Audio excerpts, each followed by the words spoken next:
That's become a cruel sign of the times. People ditching pets that they can no longer afford to care for.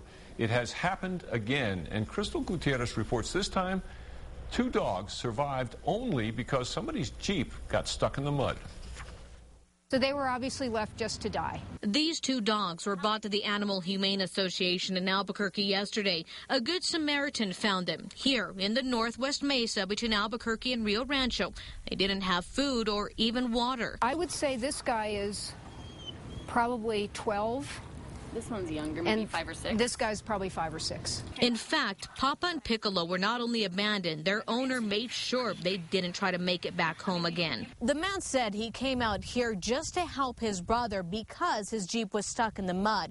That's when they noticed the 2 dogs were tied up to the telephone pole. The gentleman brought them home, and they came into the house and drank about 5 gallons of water. The next morning, the man brought them to the shelter. Papa has arthritis. This guy is obviously a very, very old dog. Neither had been brushed for months. These dogs just haven't been getting any care at all. The association's executive director, Peggy Weigel, says cases like this are happening more often. People are just bailing on their animals, and it's shameful. Weigel says the bad economy and lack of money to take care of the animals is becoming more of an excuse. But when pets are abandoned and left, the owners are the ones to blame. She says shelters are always willing to take in animals.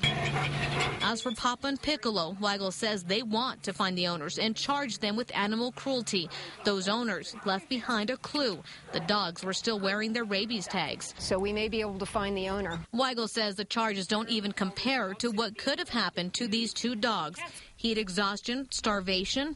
She was more worried about the coyotes. I mean, that's just a horrible death. Crystal Gutierrez, KRQE News 13.